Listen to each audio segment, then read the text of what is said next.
What's up guys, Chris here with another unboxing and initial impressions video, and this time it's of the ASG licensed KWA or KWC or KWC Taiwan version, or whatever you want to call it. B&T, which stands for Brugger and Tomet, which is a German company, I believe. And this is the MP9A1 model, which is let's see, where is it? This one right here with the built-in forward grip. So let's go ahead and pop this open.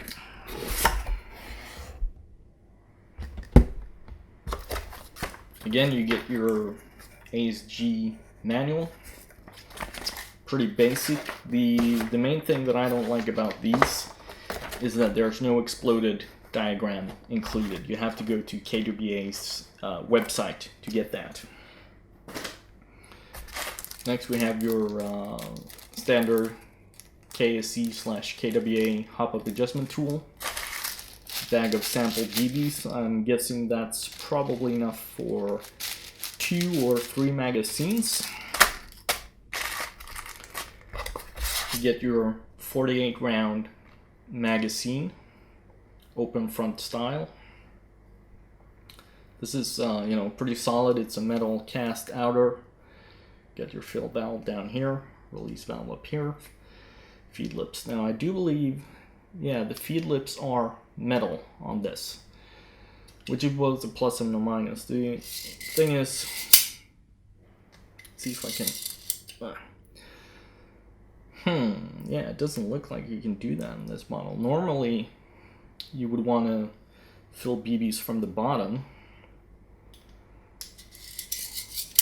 because if you fill it up here from the top and through the metal feed lip, you have the risk of deforming the BBs going in. But anyway, that's a story for another time. Let's take the gun out, get rid of the box.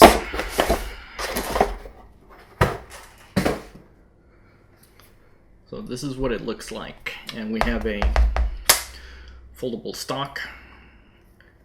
Can't really get it all on camera here, so the stock is going to have to hang off to the side. But I actually had this particular gun right around when it came out, when it was released. I really enjoyed it. It's a really fun gun. I like the design of it. I like the ergonomics. It just feels good to hold. It has a crazy rate of fire. It sounds like, yeah, the sound is one of the most intimidating you can have in a gas blowback airsoft gun. It's just like loud and rapid.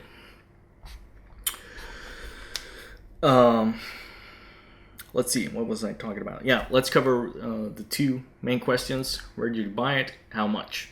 This one was bought from a local shop. They had again a deal on this particular model, so I paid, I think from Taiwan shops, Asia shops, it ranges from $230 up to $275 or thereabouts, and I got this for around,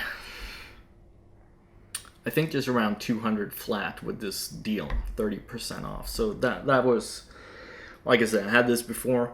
I regretted selling it ever since, and so when this deal came up, I figured I would jump on it. Now, one of the downsides of this ASG licensed version is that you have white laser engraved markings or even screen printed on. The KSC Japan version, and I think also the Taiwan version, have these actually engraved, with the exception of the bolt. Speaking of which, one of my favorite things on this is the sound of the bolt being racked. Check this out. Sorry about that. I accidentally caught the bolt catch. Let's try it again. Just, the sound of those springs in there. Let's go closer to the microphone here. I don't know. There's something about that I really like. Trigger pull, kind of stiff.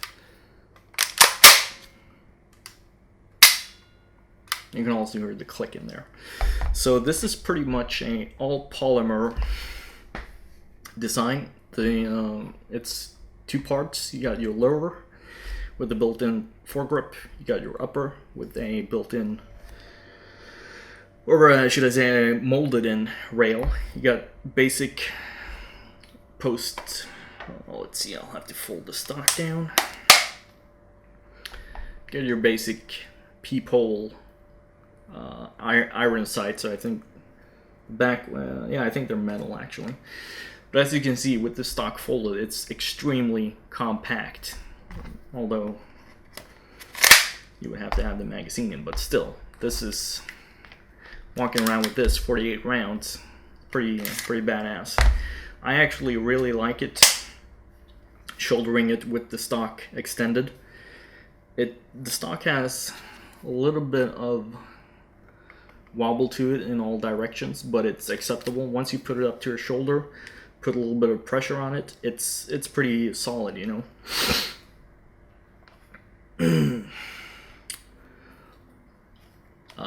On this side we have magazine release. You have your fire selector right here, which I gotta fold it over again. Stock, probably keep it that way, but if you can see right in there, we have one red dot on this side. Slide it over, hoop, and on this side, let's see if we can, yeah, there you go. We have 3 red dots indicating full auto mode. You got your bolt catch and release right here, really in a good place. It's a little bit on the slim side if you look profile wise. Your thumb kind of, there's not a whole lot to grip, but it is actually very easy to use. You have your disassembly lever here. On the other side, you got your stock folded. We have an additional Picatinny rail accessory piece right here. So what I'm going to do is I'm going to put the EOTech replica on top, kind of like so, less derpy. And then I'm going to have a flashlight mounted on this side. And back here you have a sling attachment point. I'm going to loop through some paracord here to be able to easily hook on a sling on it. The front, the business end of the gun. Actually, before we move on, I wanted to mention this hand stop here is actually super comfortable. When you get in there with your hand, that actually, I really like that it's there to, you know, of course on a real one, if you go full auto with this, there's a big potential of your hand coming off, so that's why it's there, but I just like the feel of it. Anyway, onto the front. The muzzle is integrated with the barrel, which runs about that length or thereabouts.